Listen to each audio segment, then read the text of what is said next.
तो good morning students, मैं Manoj Agrawal for the NEET classes. आज का जो आपका टॉपिक है वो रिप्रोडक्शन का है। इससे पहले भी आपको रिप्रोडक्शन में 3 पार्ट पढ़ा चुके हैं। तो रिप्रोडक्शन में हमने इससे पहले जो पढ़ा था वेजिटेटिव से लेके एसेक्सुअल से लेकर सेक्सुअल रिप्रोडक्शन तक, फिर प्लांट्स का ही पढ़ा था, फिर एनिमल्स का ही पढ़ा था। तो रिप्रोडक्शन में जो मेन पार्ट रह गया था गैमेटोजेनेसिस रह गया था, युग्मक जनन। ठीक है, इससे पहले हमने यहाँ पर एनिमल रिप्रोडक्शन में मेल और फीमेल रिप्रोडक्टिव ऑर्गन्स पढ़ लिया था। आज हम इसमें पढ़ेंगे टॉपिक कि कैसे गैमीट्स फॉर्मेशन होता है, और गैमीट फॉर्मेशन को क्या कहते हैं, गैमेटोजेनेसिस कहते हैं, युग्मक जनन। तो इसमें टेस्टिस माने मेल रिप्रोडक्टिव जो मेन ऑर्गन है टेस्टिस के अंदर कैसे गैमीट बनते हैं और कैसे ओवरी के अंदर बनते हैं, इन दोनों प्रोसेस को अलग अलग अगर देखें तो स्पर्मेटोजेनेसिस या oogenesis कहते हैं, और कलेक्टिवली कॉल्ड द गैमेटोजेनेसिस। तो आज का जो हमारा टॉपिक है वो हम पढ़ेंगे यहाँ पर गैमेटोजेनेसिस, युग्मक जनन।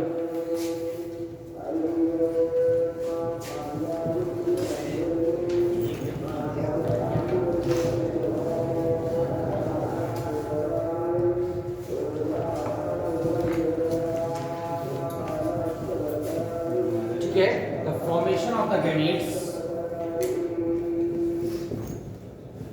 Formation of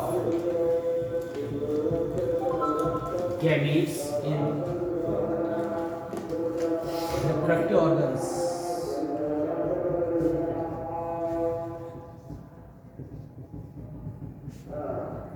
known as gametogenesis।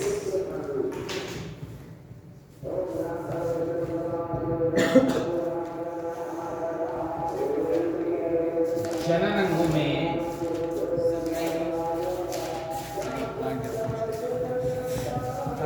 युग्मकों के निर्माण की क्रिया युग्मक जनन कहलाती है।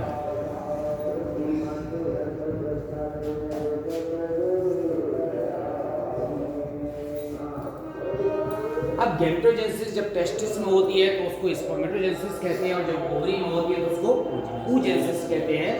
तो गैमेटोजेनेसिस प्रोसेस के बाद गैमेटोजेनेसिस प्रोसेस पढ़ लेंगे, उसके बाद पढ़ेंगे कैसे फ्यूजन होता है मेल और फीमेल गैमेट्स का, और फ्यूजन के बाद ज़ाइगोट फॉर्मेशन के बाद एम्ब्रियोनिक डेवलपमेंट कैसे होता है उसकी स्टडी करते हैं।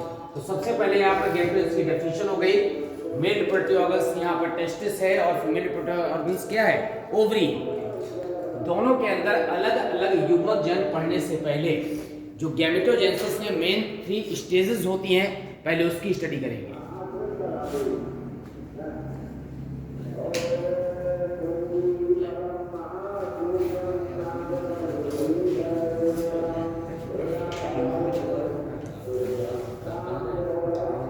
There are 3 stages in gametogenesis।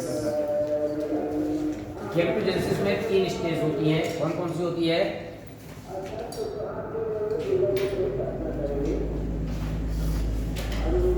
First stage is called the multiplication phase.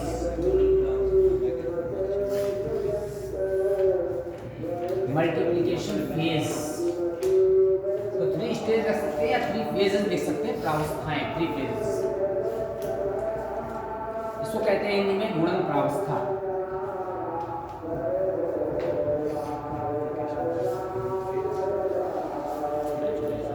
The next phase is the growth phase। growth phase Hindi में कहते हैं वृद्धि प्रावस्था।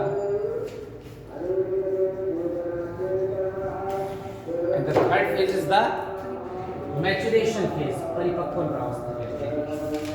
This is the maturation phase, also known as the परिपक्वन प्रावस्था। Multiplication phase, growth phase as well as the maturation phase, these are the 3 phases in the gametogenesis।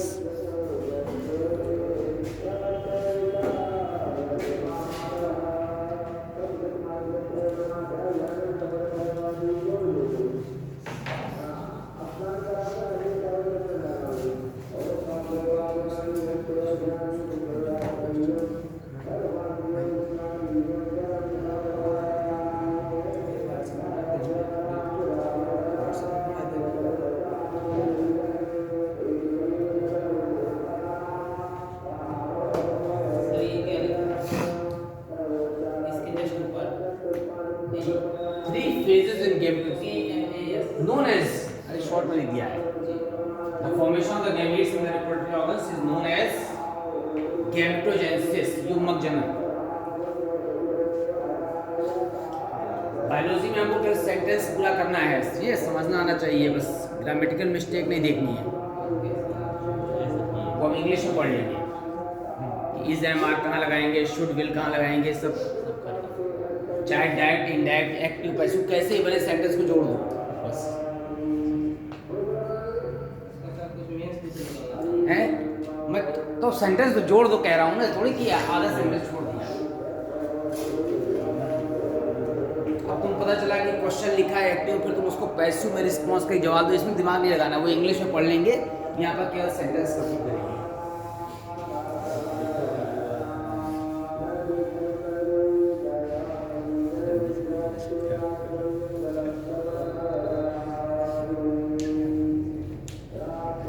हो गया। चलिए अब देखिए यहाँ पर जो 3 फेज थी, मल्टीप्लिकेशन, ग्रोथ और मैच्योरेशन, में इसको इरेज नहीं कर रहा हूँ। यहाँ पर सबसे पहले चाहे टेस्टिस हो या ओवरी हो, सभी में जर्मिनल एपिथेलियम होती है। तो जर्मिनल एपिथेलियम में जो सेल्स होती हैं, these are called the germ cells. क्या है ये? जर्म सेल से हिंदी में कहते हैं जनन कोशिकाएं, कहीं कहीं लिखा होता है प्राइमोर्डियल जर्म सेल, माने प्रारंभिक जनन कोशिका, एक ही चीज है, ये जनन कोशिकाएं हैं, ये द्विगुणित है, ये लगातार माइटोटिक डिवीजन कर रही है। कौन सा? समसूत्री समसूत्रीकरण कर रही है, तो 1 से 2 सेल बन रही है, 2 से 4 बन रही है, लगातार ये डिवीजन करती जा रही है। यहाँ पर हर जगह माइटोटिक डिवीजन होता जा रहा है। तो माइटोटिक डिवीजन होगा तो पहले 1 से 2, 2 से 4, दीज आर द सेल्स, ये सब डिप्लॉइड सेल्स से जुड़ी कोशिकाएं। ये पूरी प्रोसेस यहाँ से लेकर यहाँ तक, ये कौन सी फेज है? That is called the multiplication phase. So जो हमारी जर्मिनल एपिथेलियम है, उसकी जो सेल्स हैं वो लगातार सूत्री विभाजन करके अपनी संख्या बढ़ाती रहती है, that is called the multiplication phase, गुणन प्रावस्था। ये पहली स्टेज है। इसके बाद ये सेल्स जो डिप्लॉइड सेल्स हैं, हम केवल एक को बनाएंगे, सारी सेल्स का ये फंक्शन है।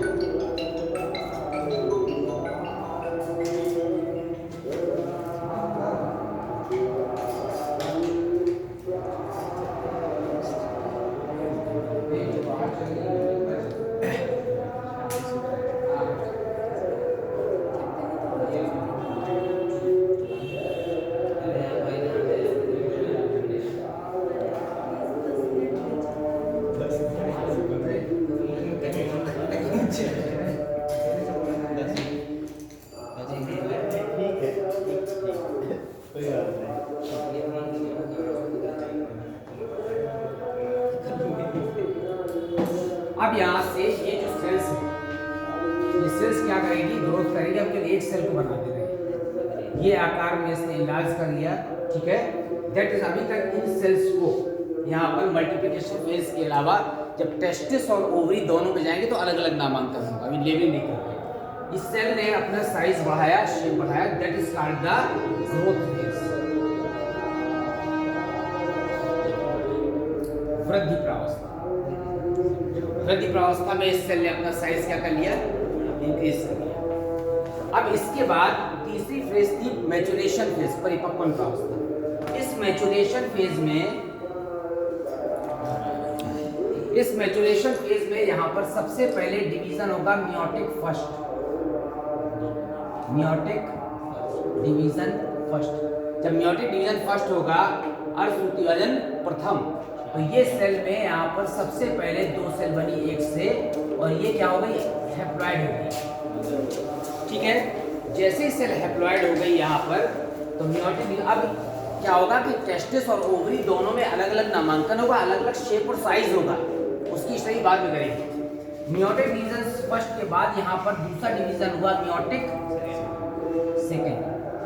अब जब मियोटिक सेकेंड डिवीजन होगा, तो मियोटिक डिवीजन सेकंड के बाद यहाँ पर कितनी सेल बनेगी? 4 बनेगी। अब टेस्टिस में अलग बनेगी और ओवरी में अलग अलग साइज की बनेगी, तो वो यहाँ पर जो पोलर न्यूक्लियाई कहते हैं या, ठीक है, या पोलर बॉडी कहते हैं, वो अलग नाम होता है। इसके बाद मियोटिक डिवीजन सेकंड होने के बाद ये जो सेल्स हैं, ठीक है, अब इसमें जो प्रोसेस होगा वो होगा कौन सा? मेटामॉर्फोसिस, कायांतरण। अभी तक ये गैमेटोजेनेसिस चल रहा था, युग्मक जनन। तो युग्मक जनन में मियोटिक डिवीजन सेकंड तक पार्ट कंप्लीट हो जाता है। Meiotic division second is also called the mitotic division. तो यहाँ तक पार्ट कंप्लीट हो गया। इसके बाद यहाँ पर क्या होगा? मैचुरेशन होगा, मैचुरेशन नहीं सॉरी क्या होगा? मेटामॉर्फोसिस, कायांतरण होगा। और कायांतरण के फलस्वरूप मियोटिक डिवीजन सेकंड के फलस्वरूप जो सेल्स बनी है वो अल्टीमेटली गैमीट में कन्वर्ट हो जाएंगी, ठीक है। अब जब हम टेस्टिस की बात करते हैं तो ये जो प्राइमोर्डियल जर्मसेल्स कोशिकाएं जब ये सूत्री विभाजन करके अपनी संख्या बढ़ाती हैं तो these cells are called the spermatogonia in the case of spermatogenesis. अगर ये सेल्स अगर टेस्टिस के अंदर फंक्शन हो रहा है, वृषण के अंदर, तो ये सेल्स कहलाएंगी स्पर्मेटोगोनिया। और स्पर्मेटोगोनिया यहाँ पर लगातार वृषण के अंदर एम्ब्रियोनिक स्टेज से डिवीजन करती रहती हैं, बनती रहती हैं, ठीक है। फिर उसके बाद जैसी सेक्सुअल मैच्योरिटी आती है तो फिर स्पर्मेटोगोनिया आकार में क्या करती हैं? वृद्धि करती है। जब आकार में वृद्धि करती है तो सारे स्पर्मेटोगोनिया किस में कन्वर्ट हो जाएंगे? यहाँ पर प्राइमरी स्पर्मेटोसाइट। ये जो प्राइमरी स्पर्मेटोसाइट है, ये सारी सेल्स, सारे स्पर्मेटोगोनिया जितने भी बन रहे हैं वो सब अपने शेप में, अपने आकार में वृद्धि करेंगे और ये कहलाएंगे प्राइमरी स्पर्मेटोसाइट। प्राइमरी स्पर्मेटोसाइट जिस समय मियोटिक डिवीजन फर्स्ट करेगा तो दो हैप्लॉइड सेल बन रही है अवृत कोशिकाएं, तो इन हैप्लॉइड सेल्स को कहेंगे सेकेंडरी स्पर्मेटोसाइट,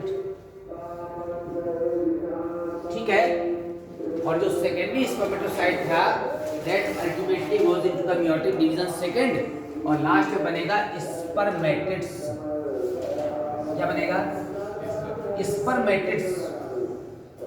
इसको हिंदी में कहते हैं पूर्व शुक्राणु। अभी तक ये स्पर्म में कन्वर्ट नहीं हुआ है, ये पूर्व शुक्राणु।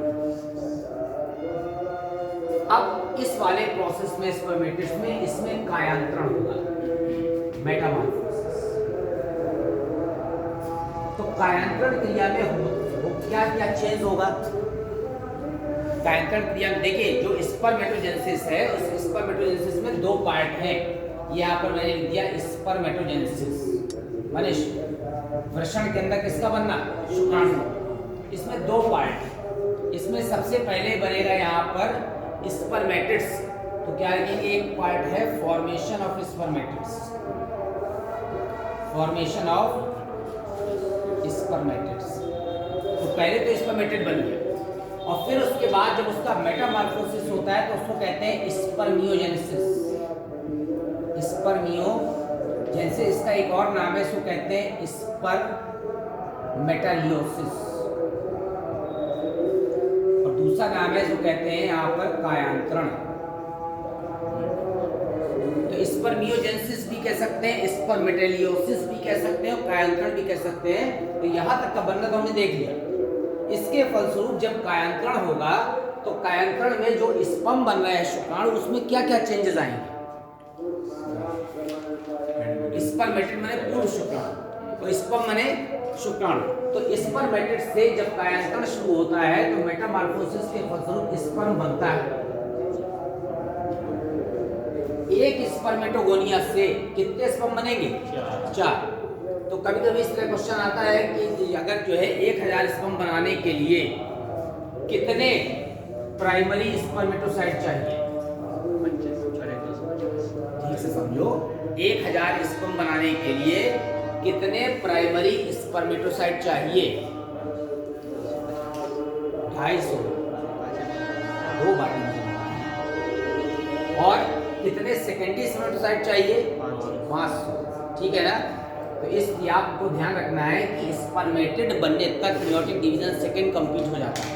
अब जैसे ही स्पर्म का यहाँ बनना है तो स्पर्म के बनने में क्या क्या चेंजेस आते हैं? सबसे पहले तो जो उसका न्यूक्लियस होता है वो आगे के पार्ट में शिफ्ट हो जाता है और कोनिकल जो हमारा जो स्फेरिकल न्यूक्लियस होता है वो कैसा हो जाता है? यहाँ पर पिरामिड नुमा होता है, इसे अपवर्ड पिरामिड होता है, ठीक है, उस शेप का हो जाता है। दूसरा चेंज क्या आता है उसमें? कि स्पर्म यहाँ हमारा जो न्यूक्लियस आगे शिफ्ट होने के बाद जो सेंट्रियोल है, वैसे आपने सेल देखी है तो सेल में ये न्यूक्लियस होता है, तो तारक केंद्र कहाँ होता है? Just outside the nuclear membrane. तो यहाँ पर जो हमारा न्यूक्लियस है के बाद जो सेंट्रियोल था वो कहाँ शिफ्ट हो गया? Just bellow the nucleus. Sperm की बात कर रहे हैं। शुक्राणु में जस्ट जो है न्यूक्लियस के ठीक नीचे शिफ्ट हो जाता है, दो सेंट्रियोल हो जाते हैं, प्रॉक्सिमल और डिस्टल, दो तरह के सेंट्रियोल हो जाते हैं। अब इसके बाद और क्या चेंज आएगा? ढेर सारे जो माइटोकॉन्ड्रिया थे, the mitochondria arranged into the spiral fashion, किस क्रम में आ जाएंगे? स्पाइरल क्रम में। तो आपने देखा है जो हमारे यहाँ इस तरह का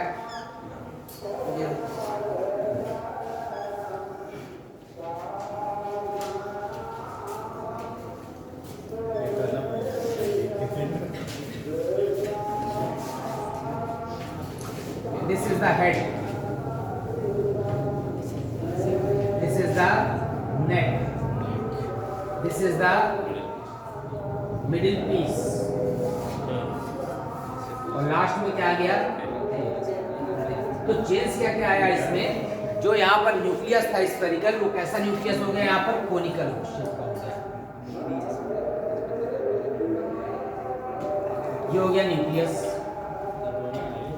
न्यूक्लियस के अलावा हेड और मिडिल पीस के बीच में जो नेक है उसमें दो सेंट्रियोल है। एक सेंट्रियोल हेड के अंतर्गत आ जाता है और दूसरा कहा जाता है नेक में आता है। This is called the proximal centriole और दूसरा कौन सा है यहाँ पर? Distal centriole.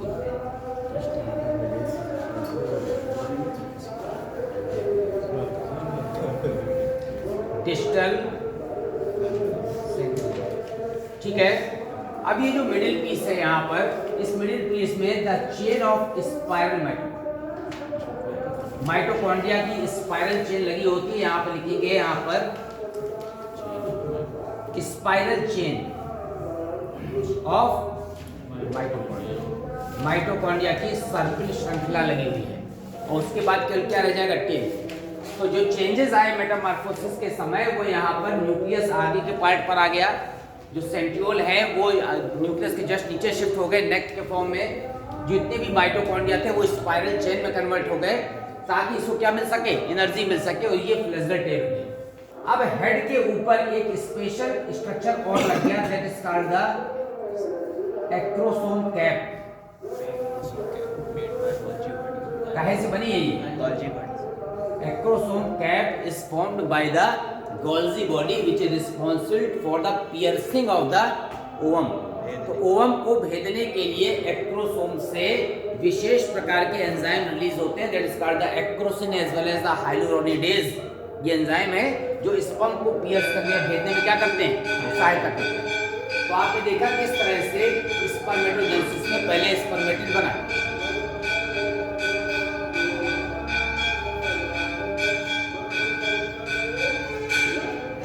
और स्पर्मेटिड के बाद जो मेटामॉर्फोसिस क्रिया थी कायंथन, उसमें किसका फॉर्मेशन हो गया?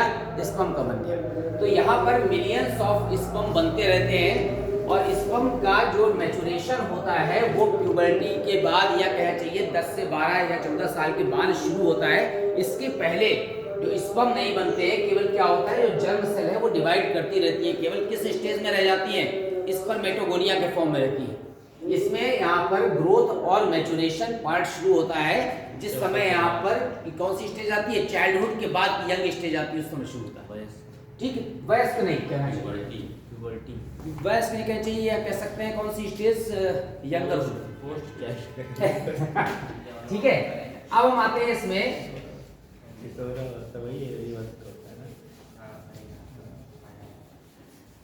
यंग स्टेज कह सकते हैं। वयस्क में ऐसा लगता है जैसे जो है कोई व्यक्ति ज्यादा बूढ़ा हो गया है। अब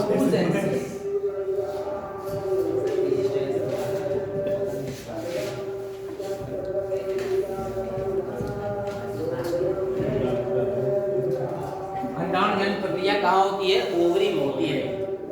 ओवरी के अंदर भी आपको पता है सबसे बाहर जो लेयर होती है उसका नाम बताया था पेरिटोनियम।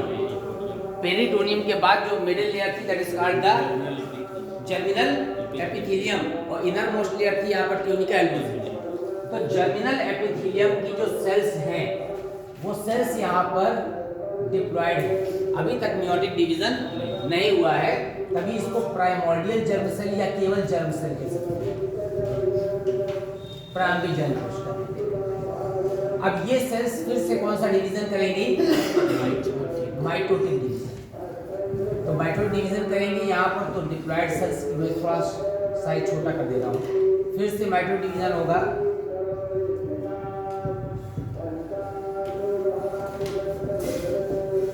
सब डिप्लॉयड सेल्स हैं, तब इनको कहेंगे यहाँ पर ऊगोनिया। अभी तक कौन सी स्टेज आ गई? मल्टीप्लिकेशन फेज, माने गुणन प्रावस्था, मल्टीप्लिकेशन फेज या गुणन प्रावस्था। अब जो ऊगोनिया बने हैं, इस ऊगोनिया में कोई भी एक ऊगोनिया आकार में अगर बड़ी हो गई, ठीक है, that is called the primary. वहां स्पर्मेटोसाइट था, यहाँ क्या है? oocyte है। अभी भी ये क्या है? डिप्लॉयड है, थोड़ा छोटा बना है। ये कौन सी फेज हो गई? ग्रोथ फेज हो गई। अब ग्रोथ फेज के बाद जैसे मैच्योरेशन फेज आती है, तो यहाँ पर फिर कौन सा डिवीजन होगा? मियोटिक फर्स्ट होगा पहले कि पहले सेकंड होगा? तो primary oocyte is converted into the two unequal size cells. वहां पर इक्वल साइज के थे, यहाँ अनइक्वल साइज के हैं, तो इसको कहेंगे यहाँ पर सेकेंडरी oocyte। और दोनों हैप्लॉइड हैं, दो से बनी, और इसको कहेंगे पोलर बॉडी फर्स्ट। इसीलिए जो पोलर बॉडी या बार बॉडी हो क्या फीमेल्स में पाई जाती है, ये पोलर बॉडी फर्स्ट है। अनइक्वल साइज को मेंटेन करने के लिए दो सेल्स बनी है, ताकि योग की मात्रा क्या ना हो जाए, कम ना हो जाए, योग की मात्रा बड़ी रहे एक सेल में, इसलिए अनइक्वल डिवीजन हुआ है। देन अगेन अब ये डिवाइड नहीं करेंगे, इसमें फिर से यहाँ पर मियोटिक सेकंड डिवीजन होगा। वहां पर दोनों सेल डिवाइड कर रही है, किसमें? स्पर्मेटोजेनेसिस। जब दो सेल ये वाली सेल डिवाइड करेगी तो फिर दो अनइक्वल सेल बनेगी, एक फिर हैप्लॉइड और एक फिर से बनी छोटी cell, that is called the polar body second. और इसको कहेंगे यहाँ पर ऊटिड। अभी तक की क्रिया oogenesis थी, अंडाणुजन। अब ऊटिड में कायांतरण होगा, तो मेटा यही रिलीज हुआ था ओवरी का कल जब स्ट्रक्चर बनाया था, तो जो ग्रेफिक फॉलिकल के फट्टे से बाहर मुक्त हुई थी, क्या मुक्त हुई थी? ऊटिड। ऊटिड फिर बाद में कन्वर्ट होगी किसमें? ओवम में। तो ऊटिड से ओवम बनने में यहाँ पर ये मेटामॉर्फोसिस का कायांतरण हुआ। मेटामॉर्फोसिस मेनली किसमें होता है? शुक्राणुजन क्रिया के दौरान होता है। स्पर्म फॉर्मेशन में जो oogenesis है उसमें यहाँ पर मेटामॉर्फोसिस का कोई भी रोल नहीं होता। अब यहाँ पर आप देख रहे हैं कि 1000 ओम बनाने के लिए कितने प्राइमरी oocyte चाहिए? 1000 चाहिए, 1000 सेकेंडरी oocyte भी चाहिए, 1000 ऊटिड भी चाहिए। वहां पर क्या हो रहा था कि माइटोटिक डिवीजन हो रहा था, मियोटिक फर्स्ट के बाद मियोटिक सेकंड। तो यहाँ पर अनइक्वल सेल बन रही है, तो केवल जो फंक्शनल सेल है उसकी काउंटिंग करते हैं, क्योंकि वही क्या बनाता है? ओवम बनाता है। नॉन फंक्शनल सेल जो पोलर बॉडी है वो यहाँ पर ओवम नहीं बनाती। इसीलिए स्पर्मेटोजेनेसिस और oogenesis में थोड़ा डिफरेंस है, लेकिन लेबलिंग वही है, नामांकन। प्राइमोर्डियल जर्म सेल, फिर ऊगोनिया, फिर प्राइमरी oocyte, फिर सेकेंडरी oocyte, फिर ऊटिड। इसी तरह से वहां पर spermatogonia, primary spermatocyte, secondary spermatocyte, spermatid और स्पर्म। ठीक है, तो किस तरह से गैमेटोजेनेसिस प्रक्रिया के फलस्वरूप यहाँ पर अंडाणुजन और शुक्राणुजन होता है। तो स्पर्म का स्ट्रक्चर बना हुआ है। स्पर्म क्या होता है? मोटाइल होता है, गतिशील होता है, फ्लैजेलर मूवमेंट करता है। जो सेंट्रियोल होते हैं, तारक केंद्र, उसका कार्य क्या होता है? ओवम के अंदर जा करके, और ऊटिड को, ऊटिड में जो मियोटिक डिवीजन सेकंड यहाँ पर हुआ है, तो इसमें मियोटिक डिवीजन सेकंड पूरा नहीं होता, ये जो है माइटोटिक फेज में रुक जाता है। जैसे ये सेंट्रियोल अंदर जाता है तारक केंद्र, तो ये माइटोटिक डिवीजन सेकंड को कंप्लीट कर देता है और खटाक तुरंत ये कैसे बदल जाता है? ओवम में बदल जाता है। तो इस डिवीजन को कंप्लीट करने के लिए भी प्रॉक्सिमल सेंट्रियोल रिस्पांसिबल है, केवल इतना पार्ट ही अंदर जाता है इसके अंदर ओवम के, बाकी मिडिल पीस और टेल ये सब बाहर रह जाते हैं। हेड पार्ट अंदर जाता है, क्योंकि फ्यूजन किसका होना है? मेल और फीमेल न्यूक्लियस का होना है। तो दोनों हैप्लॉइड सेल हैं। तो इसी के बाद हमने आपको कल ही बता दिया था कि टाइप्स ऑफ ओम पढ़ते हैं तो योग के बेस पर 3 प्रकार के ओम थे। योग की पोजीशन के बेस पर कौन कौन से थे? एक आइसोलेस्थल हो गया, ठीक है, तो योग की पोजीशन के बेस पर करना है ना। दूसरा टेरोलेस्थल है, तीसरा सेंट्रोलेस्थल। सेंट्रोलेस्थल में क्या बताया था?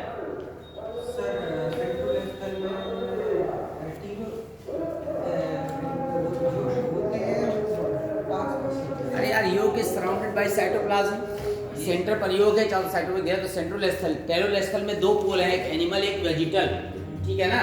तो एनिमल पोल और वेजिटल पोल डिफरेंट पोल हैं, अलग अलग पोल हैं। तो जो वेजिटल पोल होता है वहीं पर क्या रहता है? योग रहता है, और एनिमल पोल की तरफ साइटोप्लाज्म रहता है। तो आपके लिए देखना है कि योग की पोजीशन के आधार पर कैसे डिस्ट्रीब्यूट किया है या योग की मात्रा के आधार पर। तो योग की मात्रा के आधार पर कल आपको बताया था, ठीक है ना। माइक्रोलेस्थल था, मेगालेस्थल था और कौन सा था? मीसोलेस्थल था। तो माइक्रोलेस्थल में योग की मात्रा कम थी, मीसो में थोड़ी ज़्यादा थी, मेगा में और ज़्यादा थी। तो जो भी एग खाए जाते हैं वो इसलिए खाए जाते हैं कि योग हमको मिल जाए, तो सब मेगालेस्थल एग्स खाए जाते हैं, ठीक है। सर आपको कुछ दिखाना था सर, ये कुछ दिखा रहा है। कल जब हमने कहा था कि डबल योग वाले,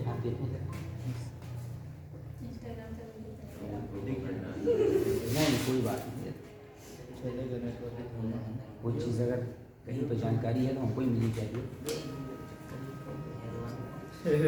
मजाक कर रहे हो।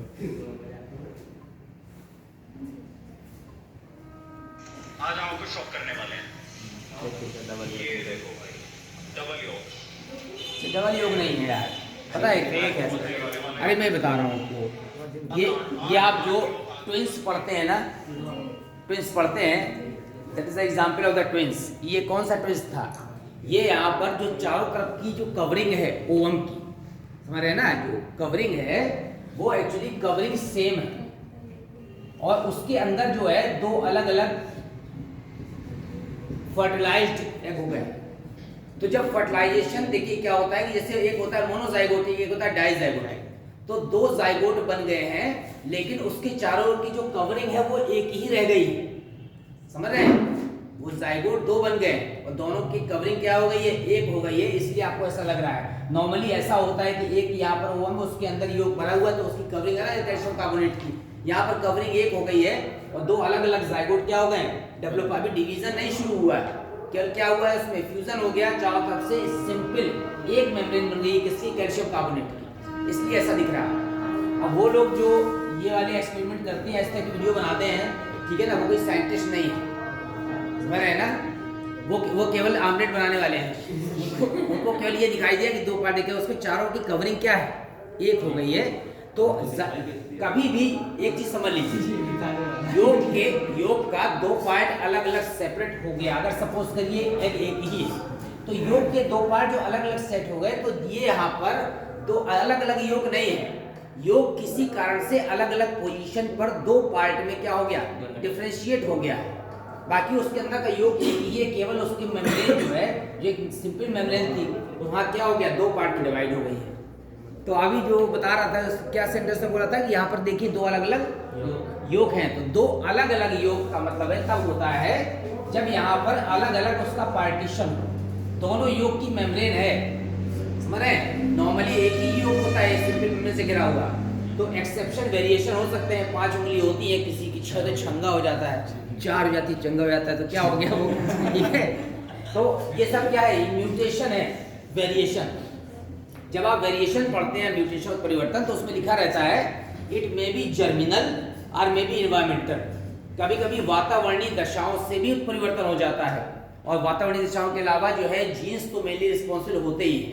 बहुत से एनिमल्स होते हैं, उसमें जब आप पढ़ेंगे कि सेक्स डिटर्मिनेशन, लिंग निर्धारण, तो कई जंतुओं में एक जंतु होता है बोनेलिया, और क्रोकोडाइल, मगरमच्छ और टर्टल की कुछ वैरायटी में एनवायरनमेंट के द्वारा सेक्स चेंज हो जाता है। अगर लो टेम्परेचर है तो फीमेल में कन्वर्ट हो जाता है, और हाई टेम्परेचर है तो एग किस में कन्वर्ट हो जाता है? मेल में कन्वर्ट हो जाता है। तो ये जो है सब म्यूटेशंस हैं, उत्परिवर्तन, कोई म्यूटेशन का एग्जांपल है, ठीक। अब हम आते हैं इसके बाद गैमेटोजेनेसिस प्रोसेस बाद किसमें? फ्यूजन। सर पोलर बॉडी किसके कार्य है? पोलर बॉडी का कार्य जो है यहाँ पर केवल योग को अनइक्वली डिस्ट्रीब्यूट करके और डिवीजन के जो क्रोमोसोम है उसको क्या करना है, इस्टेब्लिश करना है, ताकि यहाँ पर गुणसूत्र संख्या क्या रहे, स्थिर रहे। केवल साइज छोटा बड़ा इसलिए हो जाता है ताकि सेकेंडरी oocyte और oocyte में योग की मात्रा ज्यादा बनी रहे, इसलिए एक छोटी सेल बन जाती है, that is called the polar body, ध्रुवीय कोशिका। उसका यहाँ रिप्रोडक्शन में कोई भी रोल नहीं होता। अगर ये बराबर डिस्ट्रीब्यूट होता जाएगा तो ओवम में योग की मात्रा क्या होती जाएगी, कम होती जाएगी। यहाँ से प्राइमरी oocyte से कितने बन जाएंगे, 4 ओवम बन जाएंगे, और चारों में योग का साइज बहुत कम रह जाएगा। जब योग की मात्रा कम रह जाएगी तो जिस समय यहाँ पर मेल गैमीट इंटर करेगा तो फ्यूजन के बाद जाइगोट को न्यूट्रिशन नहीं मिलेगा, क्योंकि योग क्या रह गया, बहुत कम रह गया। इसीलिए योग की मात्रा बड़ी रखने और ओवम का साइज बड़ा रखने के कारण क्या हो जाता है, अनइक्वल डिवीजन होता है, ताकि मेल गैमीट अंदर क्या कर सके, इंटर कर सके। इसीलिए जो फीमेल गैमीट होता है या ओवम या एग कहते हैं जिसको, उसका साइज बड़ा होता है in comparison to male gamete, क्योंकि मेल गैमीट कहाँ इंटर करता है, फीमेल गैमीट के अंदर।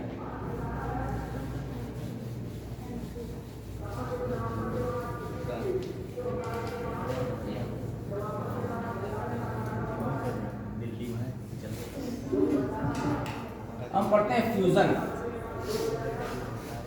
तो फ्यूजन में क्या है, जो मेल और फीमेल गैमीट का मिक्स होना क्या कहलाता है, फ्यूजन कहलाता है। तो जो मेल गैमीट है स्पर्म, वो फ्लैजेलर मूवमेंट करता हुआ कहां तक पहुंचता है, यहाँ पर these are the various sperms surround the ovum. तो बहुत सारे स्पर्म यहाँ पर चारों तरफ से फ्लैजेलर मूवमेंट करते हुए कहां तक पहुंच जाते हैं, ओवम तक पहुंच जाते हैं। अब जो ओवम है वो वास्तव में ओवम नहीं है, oocyte है। उस oocyte के अंदर कितनी सेल्स हैं, ये वाली अंदर की है, दिस इज द, ये inner cytoplasmic membrane, also called the vitelline membrane. This is the outer cytoplasmic membrane.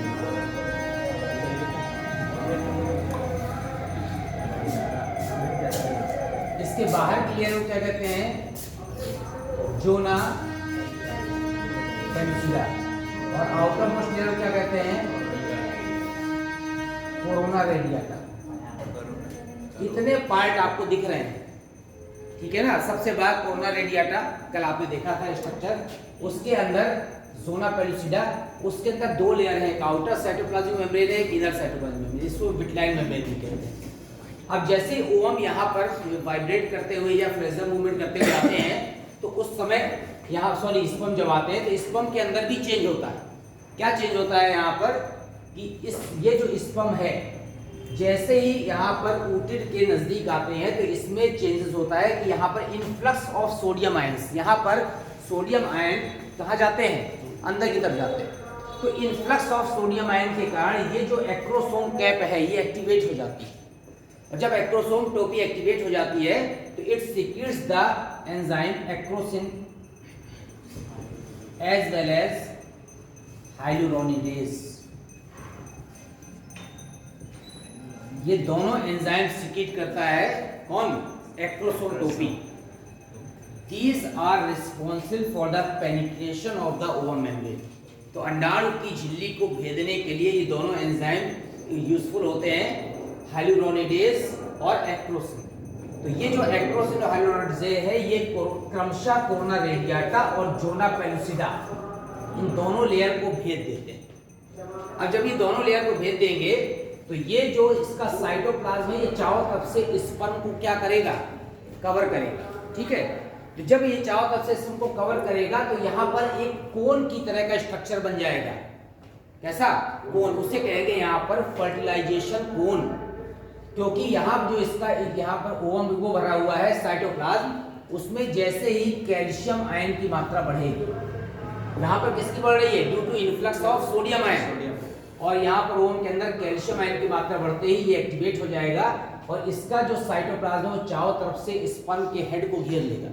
जब स्पर्म के हेड को घेर लेगा तो उसके घेरते ही यहाँ पर ये जो आउटर साइटोप्लाज्म मेम्ब्रेन है ये कोन लाइक स्ट्रक्चर बनाएगी और दैट इज कॉल्ड द क्या कहते हैं, फर्टिलाइजेशन कोन, निषेचन शंकु बनता है।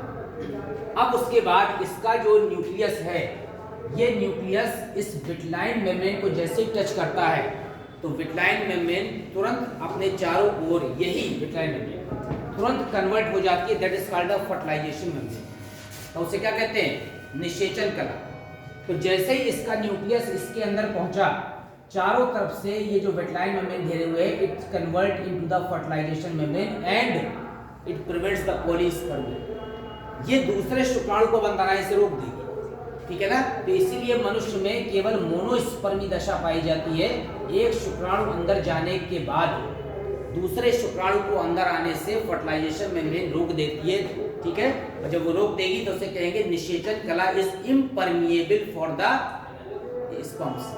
तो एक स्पर्म अंदर आने के बाद बाकी स्पर्म को अंदर आने से रोकना क्या कहलाता है, मोनोस्पर्मी। और पॉलीस्पर्मी दशा क्या है, कई ऐसे जंतु हैं जहां पर कई स्पर्म अंदर इंटर कर जाते हैं।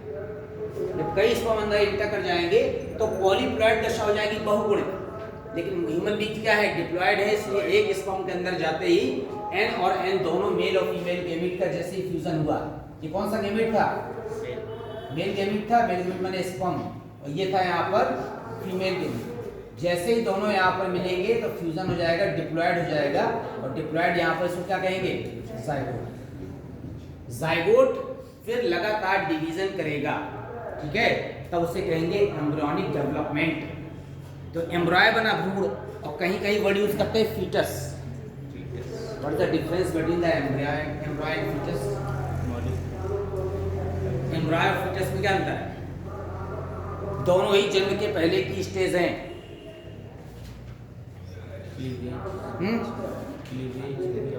नहीं, क्लीवेज एम्ब्रियोनिक डेवलपमेंट कहते हैं, फीटस डेवलपमेंट नहीं कहते हैं, एम्ब्रियोनिक डेवलपमेंट, भ्रूणी परिवर्धन। भ्रूणी परिवर्धन मतलब है जाइगोट के जस्ट बाद जो बन रहा है वो एम्ब्रॉय है। तो पहले डिवीजन हुआ 1 से 2 साल, 2 से 4, 4 से 8, 8 16, तो आपने नाम सुना है morula, blastula, gastrula, these are the embryonic development. जैसे ही 8 या 10 वीक हो जाते हैं तो उसमें ऑर्गन बनना शुरू हो जाते हैं। जैसे ही ऑर्गन फॉर्मेशन स्टार्ट होने लगा, दिखने लगे organ formation, that is called the foetus. तब उसे क्या कहते हैं, भ्रूण कहते हैं। क्योंकि अभी तक एम्ब्रॉय कह रहे थे, एम्ब्रॉय में हमको नहीं पता चल रहा था कि ऑर्गन डेवलप हो रहे हैं कि नहीं है, कि कहाँ कहाँ ऑर्गन है। जैसे ही थोड़े उसके ऑर्गन डेवलपमेंट शुरू हुआ तो उसे हमने फीटस नाम दिया, भ्रूण। फिर कहते हैं फीटल डेवलपमेंट। अब भ्रूण का क्या हो रहा है, विकास हो रहा है फीटस का। तो फीटस का डेवलपमेंट होता रहता है 9 मंथ तक, जब तक जन्म नहीं हो जाता। इसीलिए अगर कोई एबनॉर्मेलिटी होती है तो जो एबॉर्शन किया जाता है वो एबॉर्शन कोशिश करते हैं कि 2-2.5 महीने के पहले ही कर दें। क्योंकि 2-2.5 महीने के बाद जब ऑर्गन डेवलप हो जाते हैं तो ऑर्गन डेवलप होने के बाद चूंकि उसका साइज बढ़ जाता है, इसलिए अबॉर्ट करने में क्या हो जाता है कि यह तो फैलोपियन ट्यूब के अलावा जो यूट्रस पार्ट है वो भी डैमेज हो सकता है, ठीक है। इसके अलावा भ्रूण को तो नुकसान होता ही होगा, तो अबॉर्ट करना ही करना है। मदर को भी नुकसान हो सकता है, लेकिन 8 सप्ताह के पहले अगर अबॉर्ट करते हैं तो उसमें जो है आसानी से जो एम्ब्रॉय है वो डैमेज होकर कहाँ निकल आता है, बाहर निकलता है। नहीं तो उसके बाद प्लेसेंटा ज़्यादा डेवलप हो जाती है। जब कट लगाते हैं चाकू से तो प्लेसेंटा में ना लग करके कहीं यूट्रस की वॉल में कट लग सकता है, उसके कारण नुकसान हो सकता है मदर को। और अगर प्लेसेंटा जब ज़्यादा डेवलप हो जाता है तो हाईली वेस्कुलाइज्ड हो जाता है, तो उसके बाद जब वो फीटस या एम्ब्रॉय जब टूट के बाहर निकलता है तो कुछ पार्ट रह जाता है। अगर कुछ पार्ट रह जाता है तो लगातार इन्फेक्शन होता रहता है, इसलिए संक्रमण की संभावना बढ़ जाती है।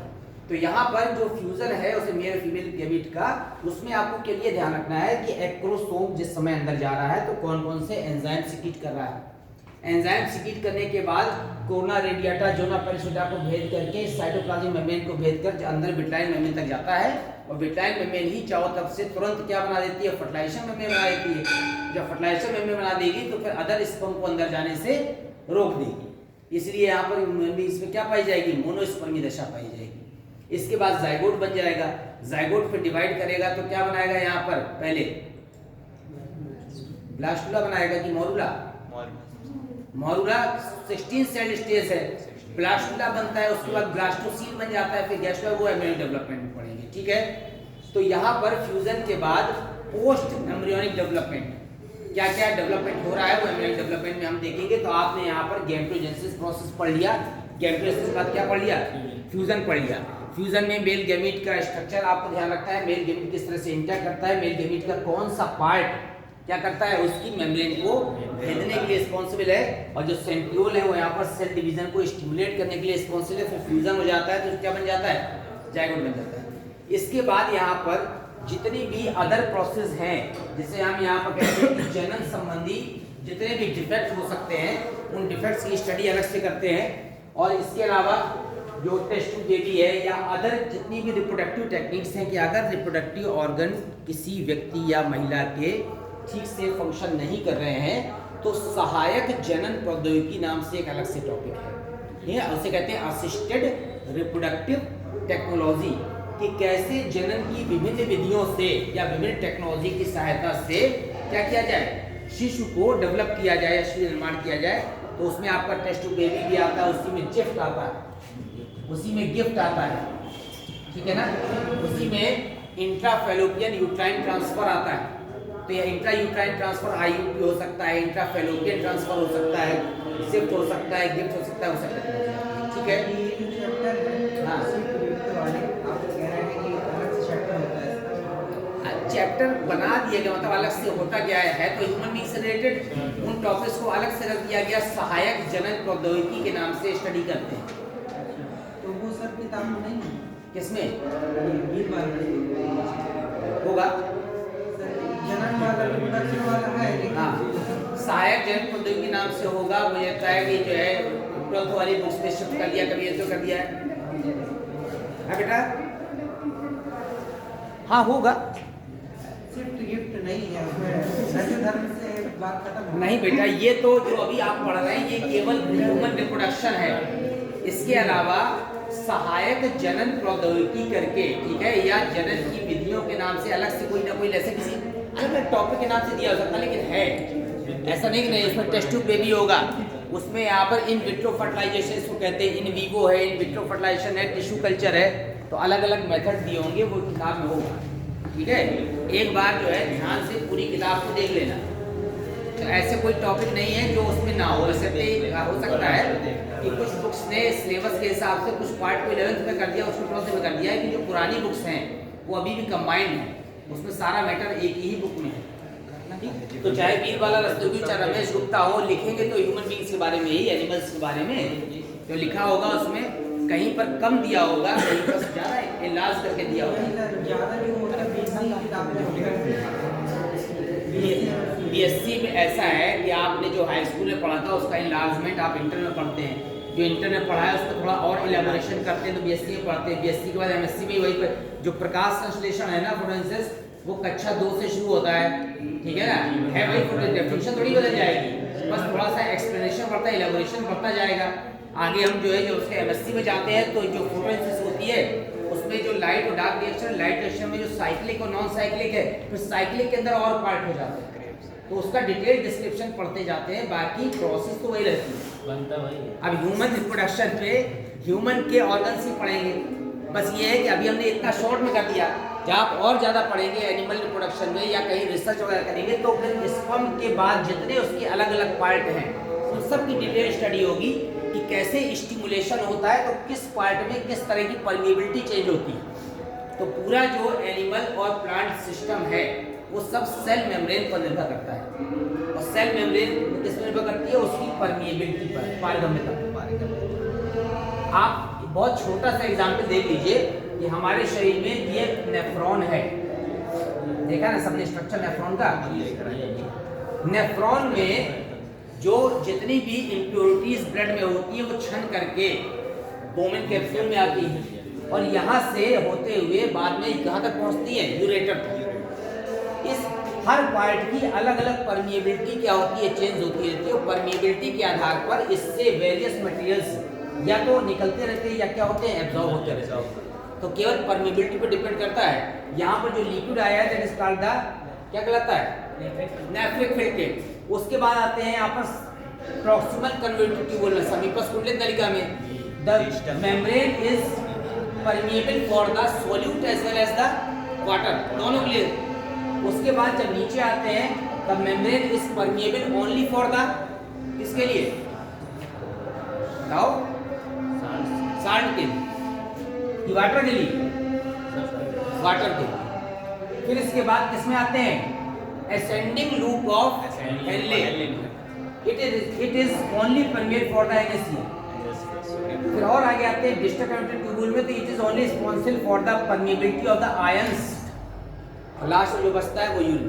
तो केवल हमारे नेफ्रॉन के अलग अलग पार्ट की परमिएबिलिटी बदल रही है और उसके हिसाब से ब्लड में जो सब्सटेंस छनकर चले गए हैं उनको वापस लाना है या उसको वापस क्या करना है? भेजना है। ये परमिएबिलिटी पर निर्भर करता है। तो पूरे शरीर में एनिमल किंगडम में केवल परमिएबिलिटी के आधार पर ही क्या होती है? सारी लाइफ प्रोसेस संपन्न होती है। इसीलिए बुक में सबसे पहले जो स्ट्रक्चर पढ़ाया जाता है सेल में, क्या पढ़ाते हैं? सेल मेम्ब्रेन, कोशिका कला। उसमें लिखा होता है कि सेल मेम्ब्रेन यूनिक होती है और कोई भी आर्टिफिशियल मेम्ब्रेन इस तरह की नहीं बनाई गई, because it has the power of the selective permeability. पहले लिखते थे यहाँ पर केवल परमिएबिलिटी, अब वर्ड यूज करते हैं कौन सा? सेलेक्टिव। मतलब ये खुद सेलेक्ट कर सकती है कि कौन सा पदार्थ हमारे शरीर के लिए उपयोगी है, कौन सा नहीं है। हम कोई भी मेम्ब्रेन आर्टिफिशियली बनाते हैं तो या तो वो नॉन परमिएबल होती है या वो फुल्ली परमिएबल होती है, लेकिन सेलेक्टिव परमिएबल नहीं होती। वो लिखा रहता है चयनात्मक पुनरावशोषण। वो ये सिलेक्ट कर सकती है कि हमारे शरीर में कौन सा पदार्थ यूजफुल है, कौन सा नहीं है। उसी के हिसाब से उसकी परमिएबिलिटी क्या होती है? चेंज होती है। ठीक है, तो ये एनिमल रिप्रोडक्शन का पार्ट यहाँ पर कंप्लीट हो गया। अब आपको 2-4 क्वेश्चन पूछते हैं, ठीक है, इसी रिप्रोडक्शन से संबंधित। ये जो क्या कहते हैं स्पर्म है, हाँ ये स्पर्म की जो दशा है, हाँ। बहुत जल्दी वो पॉलीस्पर्म हो जाती है। हाँ। तो एक शुक्राणु के एक से अधिक शुक्राणु इंटर कर जाते हैं। तो फिर उसके बाद जब हम ट्विंस की बात अगर करते हैं तो ट्विंस में क्या होता है कि there is only one ovum and one sperm. जब फ्यूजन हुआ तो ये बन गया zygote. Zygote is divide into 2 equal parts और दोनों पार्ट क्या बनाएंगे? यहाँ पर एम्ब्रॉय फॉर्मेशन के रिस्पांसिबल हैं। तो these are just like the photocopy of each other, क्योंकि एक ही जाइगोट के डिवीजन से बने हैं। So this type of twins is called the monozygotic twins, also called the maternal twins, also called the मातृयमज, and these are both identical to each other. अगर वातावरणीय परिवर्तन ना हो तो दोनों रूप, रंग, आकृति, साइज में बिल्कुल एक जैसे होंगे। ठीक है ना? क्यों? क्योंकि एक ही जाइगोट के डिवीजन से बने हैं और दोनों एक ही सेक्स के होंगे, दोनों मेल होंगे या दोनों फीमेल होंगे। दूसरे तरह के ट्विंस में अलग अलग 2 ओवम है और अलग अलग स्पर्म से क्या हुए? फर्टिलाइज हुए हैं। तो यहाँ पर यूट्रस के अंदर 2 जाइगोट है। अब 2 जाइगोट है तो मे भी पॉसिबल कि मेल या फीमेल हो सकता है, या मे भी पॉसिबल दोनों मेल हो सकते हैं, या मे भी पॉसिबल दोनों फीमेल हो सकते हैं, but not identical to each other. ठीक है ना? वो रूप, रंग, आकृति में थोड़ा बहुत वेरिएशन होगा क्योंकि क्रॉसिंग ओवर अलग अलग हुआ है। इसके कारण से ये दोनों पैदा तो एक साथ होंगे लेकिन दोनों के रूप, रंग, आकृति में अंतर होगा और यहाँ तक कि सेक्स में भी डिफरेंस हो सकता है। जो नहीं कि हो सकता है दोनों मेल हो या दोनों फीमेल, लेकिन रूप, रंग, आकृति में आप पहचान लें। और तीसरा जो साइमीज होता है वो भी यही है, आइडेंटिकल। उसमें किसी न किसी पार्ट से जुड़े रह जाते हैं। जुड़े रह जाएंगे तो हमेशा साइमीज ट्विंस होंगे, या तो दोनों मेल होंगे या दोनों फीमेल होंगे, रूप, रंग, आकृति में एक जैसे होंगे, लेकिन किसी न किसी पार्ट से जुड़े रह जाएंगे। और इस जुड़े रह जाने के कारण ही साइमीज ट्विंस में किसी एक की ऑपरेट करने पर डेथ हो जाती है। सपोज करो ब्रेन से जुड़े हैं तो अगर हम बीच से काट देंगे तो दोनों का ब्रेन जो है क्या हो जाएगा? यहाँ पर डैमेज हो जाएगा। तो किसी का एक पार्ट पूरा करने के लिए दूसरे का कुछ पार्ट काटना पड़ेगा, तो उसमें अक्सर एक की डेथ हो जाती है। अगर हाथ से या पैर से जुड़े हैं तो हो सकता है कि दोनों सर्वाइव कर जाएं। कभी कभी स्पाइनल कॉर्ड जुड़ी होती है, स्पाइनल कॉर्ड एक ही है और बाकी यहाँ तक आने के बाद 2 पार्ट अलग हो गए। अब उसमें से आप किसी एक को ही बचा सकते हैं क्योंकि स्पाइनल कॉर्ड एक ही है। ठीक है? तो ये कंडीशन क्या कहलाती है? साइमीज ट्विंस की कहलाती है। सर जी ये कहता है कि जुड़वा बच्चे होने की दशा जो होती है वो एक से अधिक स्पर्म अगर एक वो में यार कहानी यही तो बता रहे हो भैया। हाँ तो सर वो आपके मोनोस्पर्मी दशा होती है सामान्यता। ठीक है? नॉर्मली मनुष्य में 5 उंगली होती हैं, नॉर्मली होती हैं। अब 6 का आ जाएगा तो क्या? वो भी तो इंसान ही है, लेकिन म्यूटेशन हो गया तो हो गई 6। लेकिन मोस्टली मोनोस्पर्मी का मतलब है एक स्पर्म नहीं प्रोड्यूस हो रहा। मोनोस्पर्मी होता है जिस समय ओवम के अंदर जा रहा है उस समय एक स्पर्म जा रहा है। ऐसे तो स्पर्म जो है मिलियंस में प्रोड्यूस होते हैं, लेकिन एक स्पर्म के अंदर जाते ही ओवम की मेम्ब्रेन नॉन परमिएबल हो जाती है for the other sperm, that is called the monosperm. इसमें भी कई जंतुओं में पॉलीस्पर्मी होती है, लेकिन मनुष्यों में मोनोस्पर्मी। मनुष्य में पॉलीस्पर्मी नहीं है। अब एक स्पर्म अंदर जाने के बाद जो मेम्ब्रेन होती है वो नॉन परमिएबल हो जाती है, ठीक है। अगर कई स्पर्म अंदर चले गए तो आप सोचो कि डिप्लॉयड कंडीशन से बढ़कर ट्रिप्लॉयड और टेट्राप्लॉयड हो जाएगा, उस तरह का एनिमल सरवाइव नहीं करेगा।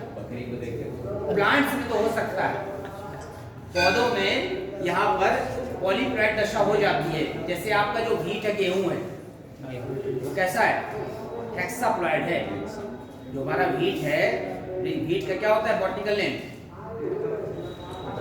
गेहूं का ट्रिटिकम एस्टिकम, वो क्या है? हेक्साप्लॉयड है। क्रोमोसोम नंबर 7 है, n बराबर 7 और 6 n बराबर 42 लिखा होता है, वो हेक्साप्लॉयड है व्हीट, ठीक है। तो प्लांट्स में ज्यादातर यहाँ पर क्या होती है? पॉलीप्लॉयड दशा हो जाती है, लेकिन एनिमल्स में बहुत कम होती है, एक्सेप्शनल केस हो सकती है। सर वो क्या कहते हैं, जुड़वा बच्चे होते कैसे हैं? मतलब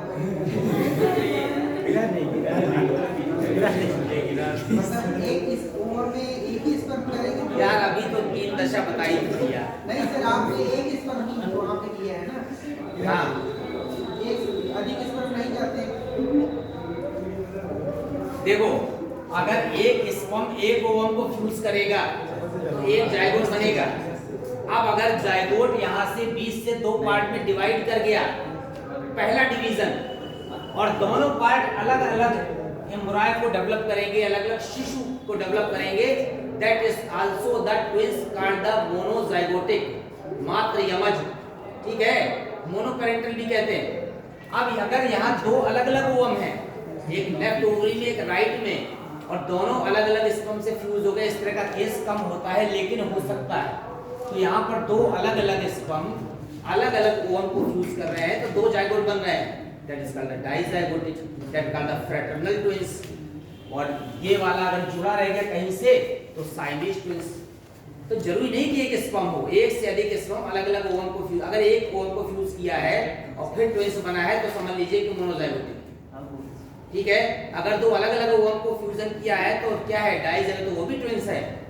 तो ट्विंस डिपेंड करता है कि अगर रूप रंग आकृति में बिल्कुल एक जैसा हो, आपके घर में पैदा हो, तो समझ लीजिए मोनोजाइगोटिक था, ठीक है। और अगर रूप रंग आकृति में अलग अलग है तो समझ लीजिए क्या है? डाइजाइगोटिक।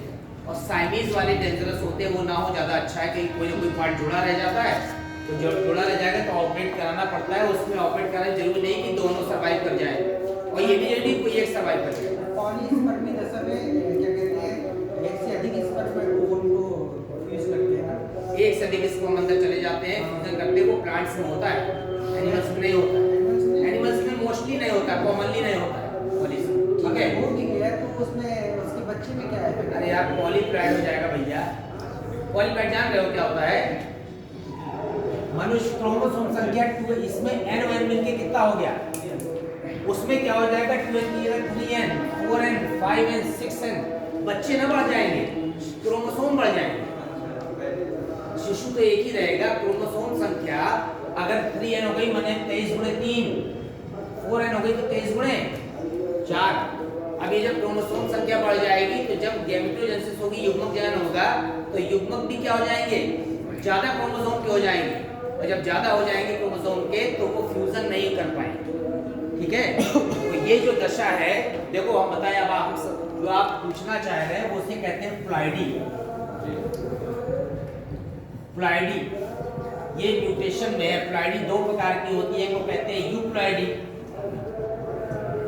और एक को कहते हैं एन्यूप्लॉइडी।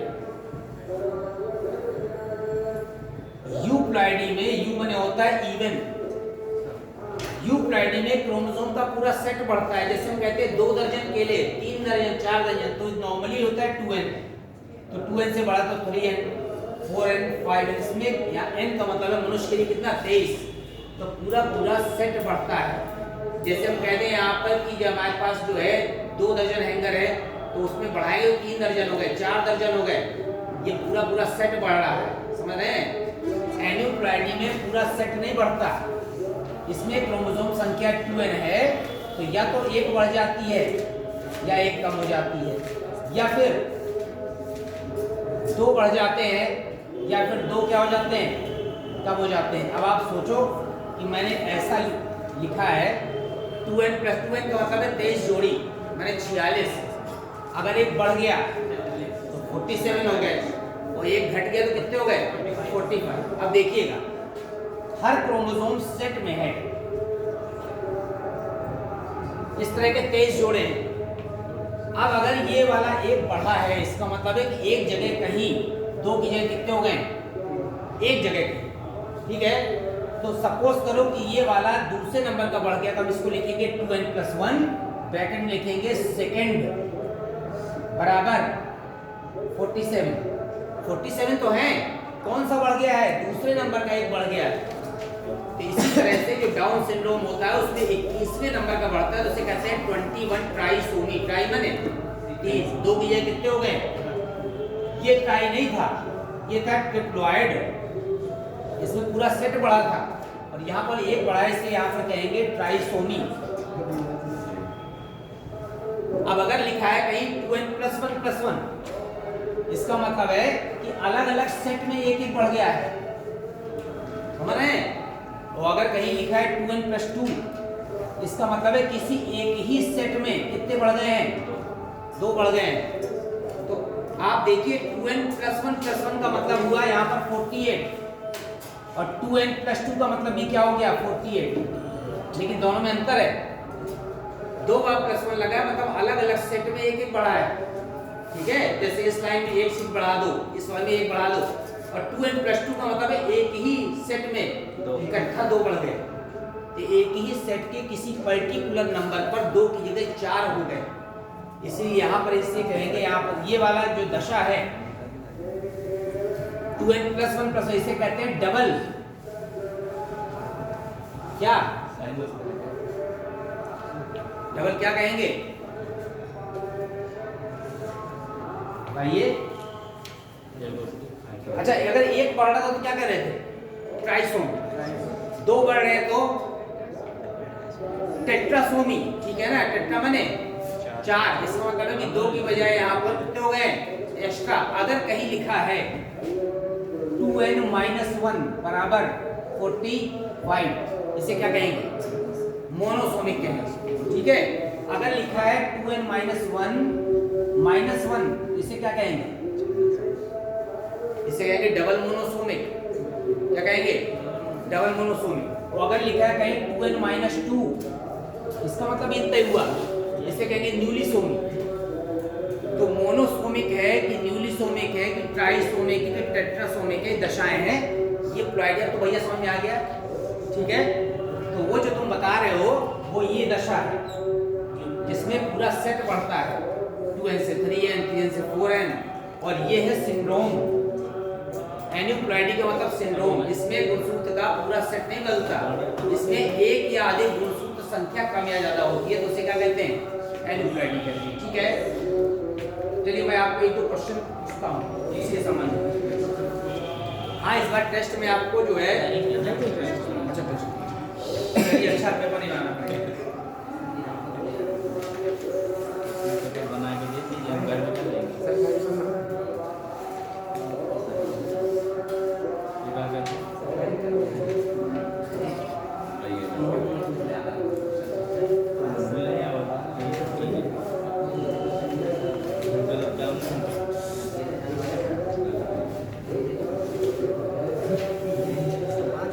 डबल यूट्रस किसमें पाया जाता है, double uterus, in which type of mammals the double uterus, गर्भाशय 2 पाए जाते हैं।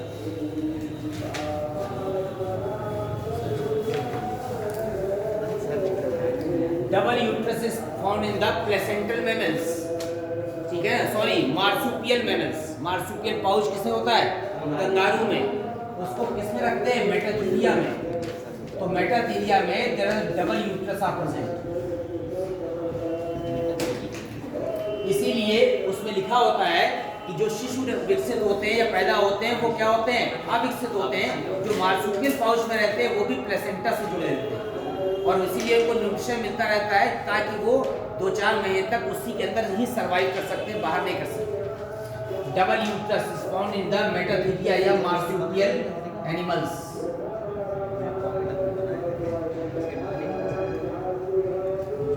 मार्supial एनिमल्स में पाया जाता है डबल यूट्रस।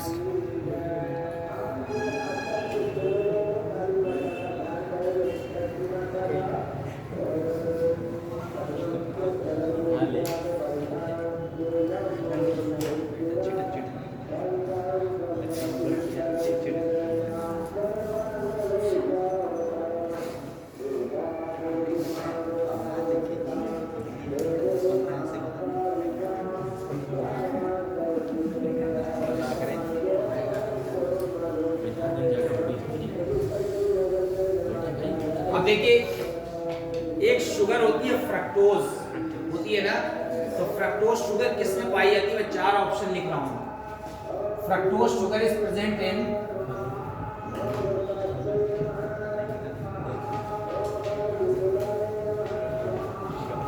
किसके सीक्रेशन में? प्रोस्टेट ग्लैंड में, कि काउपर ग्लैंड के सीक्रेशन में, कि बर्थोलिन ग्लैंड के सीक्रेशन में, कि सभी में?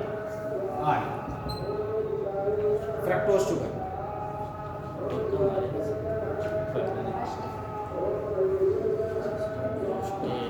Prostate gland, Cowper gland, Bartholin. आपको पता है बर्थोलिन ग्लैंड किसमें होती है? फीमेल्स में होती है, there is no secretion. Cowper gland केवल एल्कलाइन सीक्रेशन करती है, किसमें पाई जाती है? प्रोस्टेट ग्लैंड का सीक्रेशन होता है, उसमें क्या पाया जाता है?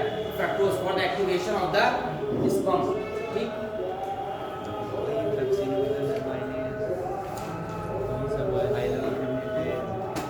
जो सीमेन का सबसे ज्यादा भाग, the maximum amount of secretion in the semen is from, semen का सबसे ज्यादा भाग किस ग्लैंड से या किससे बनता है?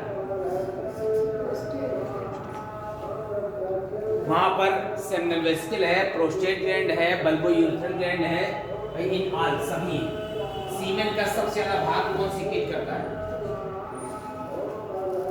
सेमिनल वेसिकल करती है।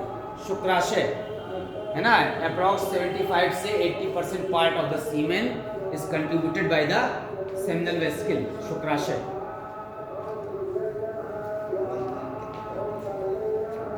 Okay, thank you.